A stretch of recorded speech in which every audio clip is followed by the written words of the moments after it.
Everyone, उम्मीद करता हूँ कि आप सब अच्छे होंगे और अभी सेफ होंगे। तो आज की वीडियो में बात करने वाले परफेक्ट एंट्री में कैसी करनी चाहिए, कैसे एनालाइज करना चाहिए, क्योंकि नॉर्मली आप लोग को पता होगा, आप लोग चार्ट बना लेते हो, आपका चार्ट अकॉर्डिंगली वर्क भी कर जाता है, बट आप प्रॉफिट नहीं अर्न कर पाते। उसके बारे में बात करेंगे। ठीक है, चलेंगे यूएसडी जेपीवाई पे। यहाँ पे ये वीडियो आई थिंक पब्लिश होगी जब ये इवेंट हो चुका होगा, क्योंकि ये मैं करीब 4 बजे यहाँ पे मैं रिकॉर्ड कर रहा हूँ और मैं 6:30 या 7 बजे तक मैं इसको पोस्ट करूँगा। तो देखते हैं, लेकिन आपको कुछ ना कुछ नॉलेज वहाँ से मिल जाएगी। मे बी मैं सही होता हूँ, ये रॉन्ग, ये बाद में देखा जाएगा। देखो अभी क्या है कि सबसे पहले जितने लोग पुराने फॉलोअर उनको पता होगा डीएक्सवाई क्या है, कैसे है। जितने लोग नए भी हैं उनको भी आइडिया होगा ही। तो डीएक्सवाई के यहाँ पे हम देख रहे हैं, हम रीटेस्टिंग का वेट कर रहे हैं, अभी तक कहीं भी हुआ नहीं है।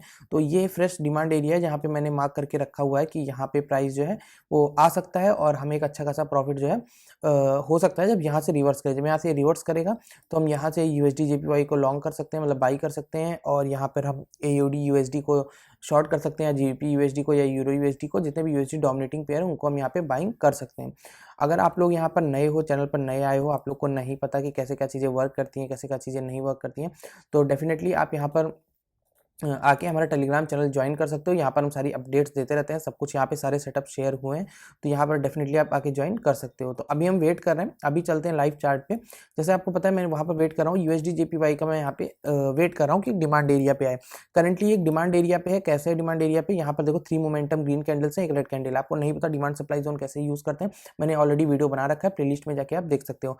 बट ये डिमांड जोन पे मैंने कोई ट्रेड नहीं है, इसका रीजन क्या है? ठीक है, मैं पहले आप लोग के सामने सब कुछ क्लियर कर देता हूँ, तो जिससे आप लोग को पूरा आइडिया लग जाए। ठीक है, मैं यहाँ पे जितने भी अलर्ट्स हैं ये भी क्लियर कर देता हूँ, तो आप लोग को पूरा आइडिया लग जाएगा कि कैसे क्या चार्ट पे लगाते हैं, कहाँ पे अलर्ट लगाते हैं, क्यों अलर्ट लगाते हैं, कैसे क्या चीज़ें।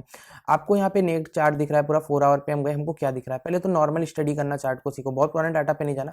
आपको दिख रहा है प्राइस यहाँ से सीधा ऊपर गया, एक बार यहाँ पे करेक्शन हुआ, फिर प्राइस ऊपर गया, अब आपको दिख रहा है कि मोमेंटम स्लो हो रहा है। ठीक है, यहाँ पर आपको दिख रहा है मोमेंटम थोड़ा सा है वो स्लो हो रहा है, सेलिंग भी आ रही है यहाँ पे। तो अब प्रॉपर फाइंड करना है कि एरिया कौन सा रिटेस्ट। नॉर्मली लोग क्या करते हैं, इस तरह एरिया ऐसे मार्क कर देते हैं। ठीक है, और यहाँ पर बोलते हैं रिटेस्टिंग होगा तो बाइंग कर लेंगे। नो डाउट वो सही है, मैं गलत नहीं कह रहा हूँ उनको, बट अपना भी एक सेटअप होना चाहिए। उसके लिए हम क्या करेंगे, 1 आवर का टाइम फ्रेम मैं प्रीफर करता हूँ। 1 आवर के टाइम फ्रेम पे जाना, आपको क्या देखना है नॉर्मली कि कहाँ पे मोमेंटम स्टार्ट हुआ था। यहाँ पर स्टार्ट हुआ था, इसका जो प्रीवियस रेड कैंडल है इसका हाई पकड़ेंगे, इसका लो पकड़ेंगे, और इस तरह हम यहाँ पे खींच के मार्क कर लेंगे। ठीक है, अब यहाँ पे आपको देखना है कि प्राइस यहाँ पर आते ही एक इस टॉप पर एंट्री लेनी है, एक बॉटम में, इसके 5-10 पिप्स नीचे ऐसा लगाना है।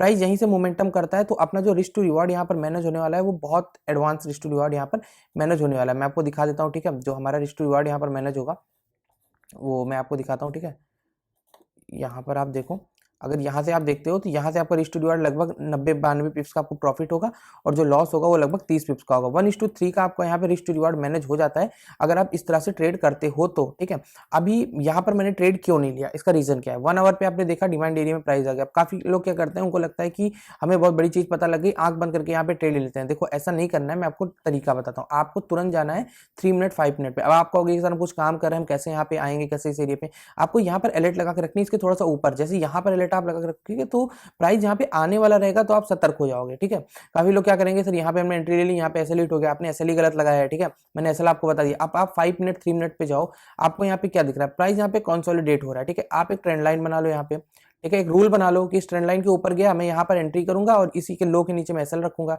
4-5 पिप्स का एसएल आएगा और टारगेट आपका सेम 90 पिप्स वाला ही रहेगा।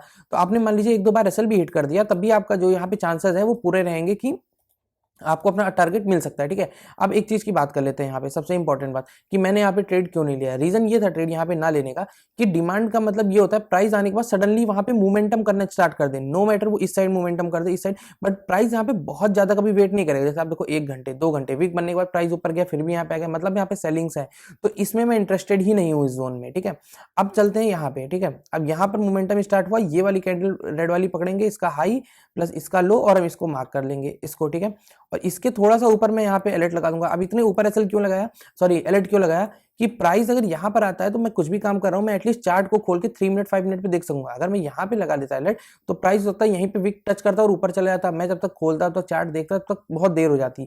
तो मैं आपको प्रैक्टिकल चीजें बता रहा हूँ, इस तरह आपको यूट्यूब पे कोई बताएगा नहीं, बट जो ये प्रैक्टिकल नॉलेज है ये मैं आपके साथ शेयर करने की कोशिश कर रहा हूँ, जो मैं पर्सनली करता हूँ।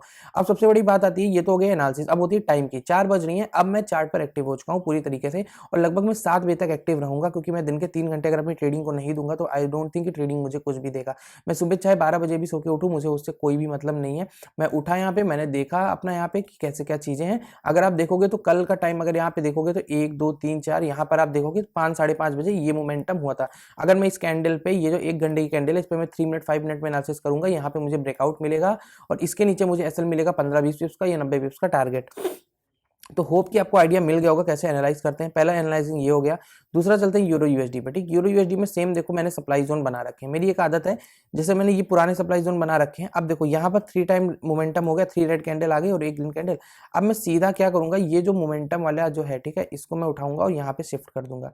शिफ्ट करते टाइम क्या मैं कोशिश करूंगा कि मैं इसके ऊपर इसको रख दूं।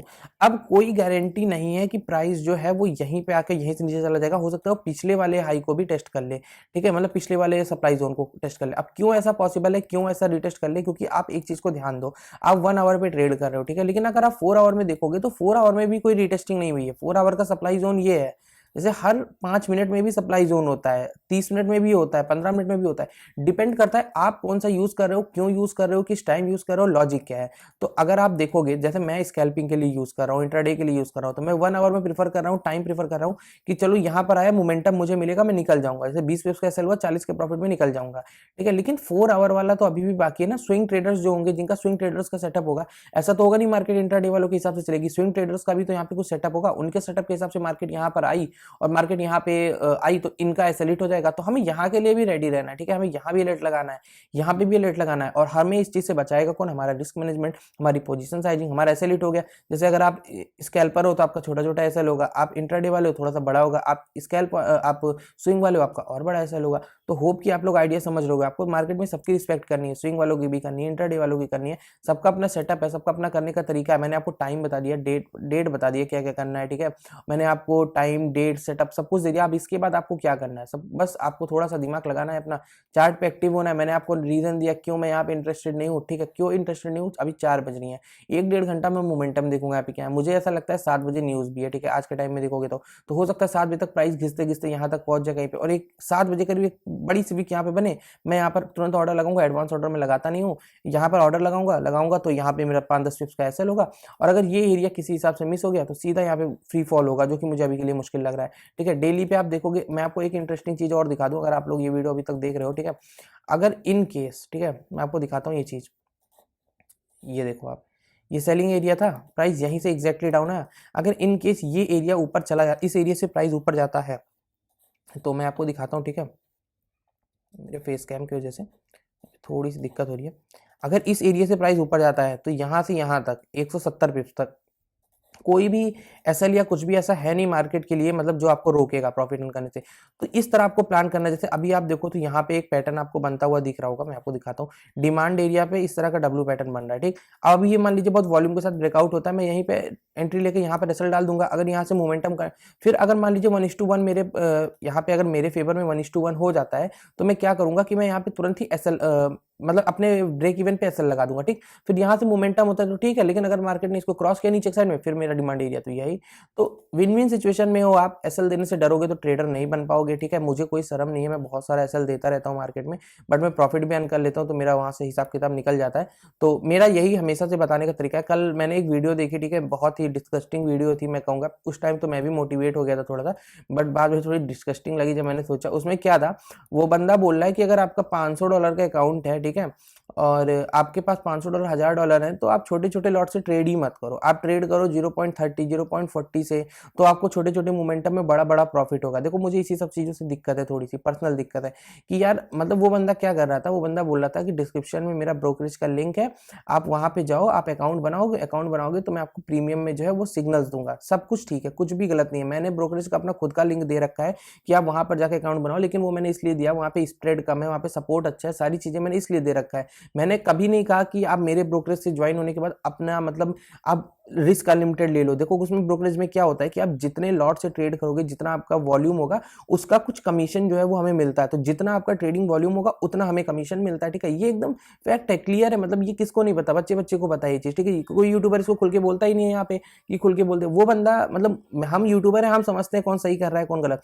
वो वहां पे बोल रहा है कि आप 0.30 से ट्रेड करो, उसने सामने ट्रेड लेके दिखाई, कहा देखो मैंने यहाँ पे 0.30 से ट्रेड, वो 0.30 से मतलब वो ट्रेड ले रहा है गोल्ड में, मतलब वो 3 लॉट होते हैं। अगर आप नियर ईयरली स्टैंडर्ड लॉट की बात करोगे, अगर यहाँ पर यूरो यूएसडी है उसमें, ठीक है, सबको कैलकुलेशन पता ही होगी वो फिलहाल, तो उसमें अगर $1-2 का भी मूव होता तो आपके $30-35 वहाँ पे मतलब चले जाएंगे। तो अगर $500 का बंदा है, मतलब आप ये समझो ना, उसने ट्रेडिंग की कोई टर्म की बात ही नहीं की। लूजिंग स्ट्रीक भी कोई चीज होती है, महीने पर आदमी 15-15 दिन लॉस करता है लगातार, उसके ट्रेंड अगेंस्ट हो जाता है, सारी चीज होती है, उसकी साइकोलॉजी हिट हो जाती है, तो मतलब वो बंदा $500 का अकाउंट तो अपना खाली कर देगा। मैं हमेशा बोलता हूँ $500 का अकाउंट है, दिन में $10-12 से ज्यादा रिस्क मत लो, क्योंकि 40,000 कैपेसिटी है आपकी, तो आप मुझे पता है हजार रुपए से ज्यादा आप सहन कर नहीं पाओगे दिन का, आपकी साइकोलॉजी हिल जाएगी, आप ओवर ट्रेड कर लोगे, आप दुनिया भर की चीजें कर लोगे उसमें। बट वो बंदा कह रहा है कि तुम आओ यहाँ पे $500 से, तुम है 0.20 से ट्रेड करो, 0.30 से ट्रेड करो, क्योंकि मुझे पता है ना उसका उसके पीछे मोटिव क्या है। अगर आप उससे बोलो कि सर मैं अलग से अकाउंट बना कर रहा हूँ, हाँ उसको कोई मतलब नहीं, आप उसके ब्रोकरेज के नीचे ज्वाइन करो, उसको कुछ कमीशन मिल गया तो भाई ऐसे लोगों से सावधान रहो, रिस्क मैनेजमेंट करो अपना, ठीक है, जिसको देखना है देखो, बट अपना दिमाग लगाओ, पैसा जो है वो रिस्क मैनेजमेंट अपने हिसाब से करो। बाकी किसी के ब्रोकरेज के नीचे ज्वाइन हो जाओ, कुछ भी ट्रेड करो, कहीं भी कोई मतलब नहीं है उससे किसी से, लेकिन अब रिस्क मैनेजमेंट तो आपका अपना है ना, पैसा तो आपका अपना है ना, तो इस चीज पे आपको ध्यान देना है। तो उम्मीद करता हूँ कि आपको मेरा पॉइंट समझ में आया होगा, ट्रेडिंग जो मैंने आपको बताया वो समझ में आया होगा, सारी चीजों का अगर रिस्क मैनेजमेंट करोगे, पैसा टिका रहा पास में, तभी आगे ट्रेड कर पाओगे, वरना नहीं कर पाओगे। Thank you so much for watching.